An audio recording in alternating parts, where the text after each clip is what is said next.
So now we've got our staff menu built, and there's really not a lot else that we're going to want to do to this staff area for now.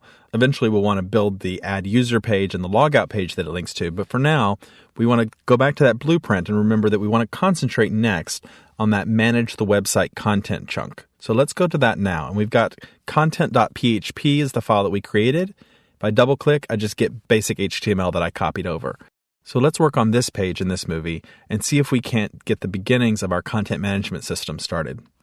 I'm going to option click onto my desktop just to hide that quickly. You can just minimize it. And I'm going to come back and open up content.php.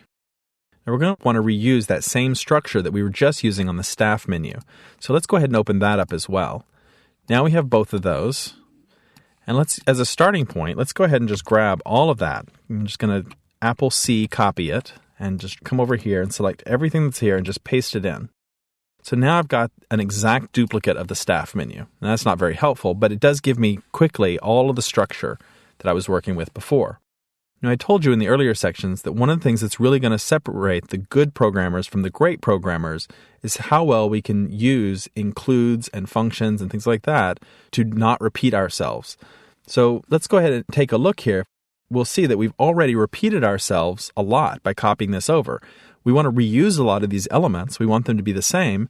But for example, on every single one of our web pages, we're going to want to call HTML, head, title, the same style sheet, close the head, and the body. And we're going to want the same header with widget corp at the title, and div, and even main. All of those are going to be repeated on every single page. And maybe we could go ahead and take a little bit more than that.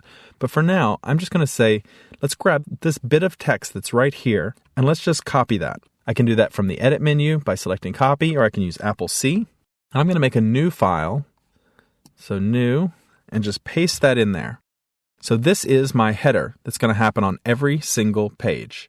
So since we're going to reuse it so often, let's put it into one of our includes files. We'll put it into the includes folder, and then we can use PHP to include that at the top of every file. So let's do a save as, or actually we can just do a save because we haven't saved it yet. And inside Widget Corp, inside our includes folder, we're going to save it and we'll call it header.php. Now we could call it header.html because it just has HTML in it, but I'm going to stick with PHP in case we decide we want to drop PHP in there later. And I'm going to do that for all of my files. As long as I'm working on a PHP website, I tend to go ahead and call everything PHP. And that way I don't have to worry. I can just open up a file and drop PHP into it and know that it's going to work. So now I'm able to close that file and switch back over to content.php. I can delete everything that was there, and in place of it, I can put a bit of PHP. PHP include, and then the name of the file. And the file is going to be inside our includes folder, and then it's going to be called header.php. Semicolon at the end, and there we go. So let's go ahead and take a look at this before we do anything else. Let's open up Firefox, and let's just reload that content page. It works. It included it just fine. We can do the same thing with the footer. We're going to want to have the same thing here. Since I started with the table structure here, I'm going to stop with the table structure here and grab everything that's below it. And I'm going to copy it, open a new document, paste it in, and save that document into that includes folder. So once again, into Widget Corp, into includes, and we'll call this one footer.php. And then I can close that up, erase everything that's there, and for efficiency, I'll go ahead and just copy that line at the top where I got the header, and instead of the header, now I'm going to ask for the footer. Save the document, and I can go ahead and actually move my table back over a bit. In TextMate, I can do that by holding down the Apple key and the square left bracket, and that'll just drop the tabs back out of there. And I can save the document. It's a lot cleaner already, right? This looks a lot better. And I'll go back to Firefox and reload it. And you can see it still looks great. Now, we're looking at the content.php page here, even though we've got the staff menu still in the middle of it. Let's go ahead and do the same thing to the staff menu so that it can make use of that same code. Since we haven't changed anything to the inside here, this is basically still the staff page, I can actually just do a select all with Apple A or you can do select all this way. You'll see it's just the flower A key. Yep. I'll copy that. We'll switch back to the staff page and just paste it in, save it, and close it. So now, both our pages are using the same header. We're already using PHP to make our lives a lot easier. If we change the name of the style sheet that it's supposed to link to, if we want to put in some better header tags, maybe some meta information like keywords or something links to JavaScript files that are going to be called on every page, now we can do it in one and only one place. Plus, we've also made our page here, content.php, a lot cleaner and easier to work with. Before we leave the subject of includes, let's go ahead and create one more file that we can use to include. I'm just going to do a new file, and I'm going to not put anything in there at all yet. I'm just going to go ahead and save this file in that includes directory, with nothing in it yet, and let's just put it inside Widget Corp, inside includes, and it's going to be called functions.php. And that's going to give me a place where I can put all of my functions that I want to call. I've got now a library of functions that I can include.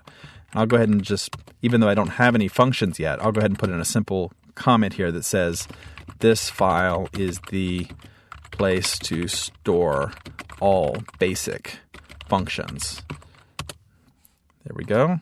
I'll save that. Now, I said all basic functions because I might want to put specialized functions in another includes file that doesn't get loaded in all the time. But this functions file, I'm going to load in on every single page. So I'm just going to do a copy of this includes line here for the header, and I'm now going to include functions. I'm going to do it before the header because we might end up using some of those functions in the header. So the functions right now is going to be the very first thing I'll call. It'll load in all the PHP functions, and then it'll start processing my page. So already by using includes, we've made our workspace a lot cleaner and more efficient so that we can work better. Now, there are a couple more changes I want to make before we move on to the next movie, and let's go ahead and change this to just say content area for now, just so we don't get it confused. And we'll go ahead and just get rid of this staff area. And you want to make sure that you are working in content.php here and not in the staff menu. So that'll get that out of there. There's one final change I want to make to this page before we leave it, and that is we included the functions. And instead, I'm going to include once, because you remember that we only want to have the functions declared one time or we'll get an error.